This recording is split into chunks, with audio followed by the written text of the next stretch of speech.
आज के वीडियो में बीटी कपास अथवा बीटी कॉटन पर वेरी मोस्ट इंपॉर्टेंट टिप्पणी लेकर के आए हैं। क्लास 12 बायोलॉजी के लिए वेरी मोस्ट इंपॉर्टेंट टिप्पणी है और बोर्ड परीक्षा में पूछी जा सकती है। चलिए डिटेल से आपको समझा देते हैं। तो देखिए हेडिंग डालेंगे बीटी कपास या बीटी कॉटन और लिखेंगे बीटी कपास भारत में एक प्रकार की जीएम फसल है। जीएम का मतलब होता है जेनेटिकली मॉडिफाइड, यानी आनुवांशिक रूप से रूपांतरित फसल है या जेनेटिकली मॉडिफाइड क्रॉप है।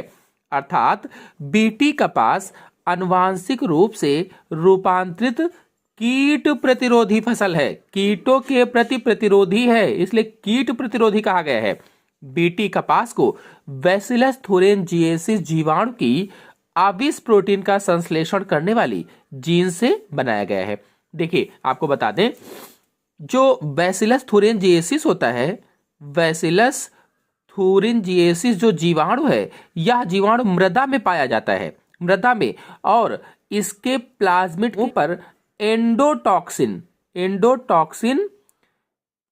प्रोटीन बनती है और यह प्रोटीन जो है क्राई प्रोटीन कहलाती है या क्रिस्टलाइन प्रोटीन कहलाती है। और इस प्रोटीन के रवे जो होते हैं जीवाणु के स्पोरों में एकत्रित रहते हैं। तो जो ये प्रोटीन बनती है, यह प्रोटीन कीटों के प्रति प्रतिरोधी होती है, कीटों के प्रति प्रतिरोधी होती है। इसीलिए वैज्ञानिकों ने क्या किया कि यह प्रोटीन जिस जीन से स्रावित होती है उस जीन को निकाल करके फसलों में डाल दिया। इस तरह से वो फसलें क्या बन गई? बीटी बन गई, बीटी फॉर बैसिलस थुरिनजिएसिस। तो इसी तरह से बीटी कपास को बैसिलस थुरिनजिएसिस जीवाणु के आविस प्रोटीन का संश्लेषण करने वाली जीन से बनाया गया है। अब इस फसल में कीट नहीं लगते हैं क्योंकि कीटों के प्रति प्रतिरोधी है, इसलिए इसमें कीट नहीं लगते हैं।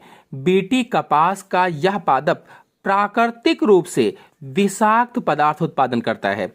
यानी जो बीटी कपास है, चाहे बीटी कोई भी फसल हो, तो उसमें क्या है कि विषाक्त पदार्थ प्राकृतिक रूप से उत्पन्न होता है, जहरीला पदार्थ प्राकृतिक रूप से उत्पन्न होता है जो कपास के पौधों में लगने वाले कीटों को नष्ट कर देता है। जब प्राकृतिक रूप से उत्पन्न होता है तो जैसे ही कोई कीट आता है उसको नुकसान पहुंचाने के लिए पौधे को, तो वो पौधे में लगने वाले कीटों को नष्ट कर देता है, खत्म कर देता है। इस प्रकार विषाक्त पदार्थ को खाने से कीट मर जाते हैं और जैसे ही विषाक्त पदार्थ को खाते हैं तो क्या होता है? कीट मर जाते हैं।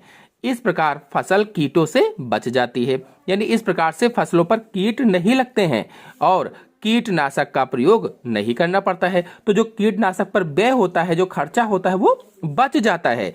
लेकिन बीटी फसलों द्वारा मानव सहित अन्य जीवों व पर्यावरण पर धीरे धीरे बुरा प्रभाव पड़ रहा है। जो बीटी फसलें हैं, इनके द्वारा मानव सहित जो अन्य जीवधारी होते हैं उन पर और पर्यावरण पर धीरे धीरे करके बुरा प्रभाव पड़ता जा रहा है, जो एक चिंताजनक बात है। तो इस तरह से टिप्पणी लिख देंगे। आशा है आपको अच्छे से समझ में आई होगी। समझ में आई हो तो वीडियो को लाइक और शेयर कीजिए। चैनल पर नए हैं तो चैनल को सब्सक्राइब कर लीजिए। धन्यवाद।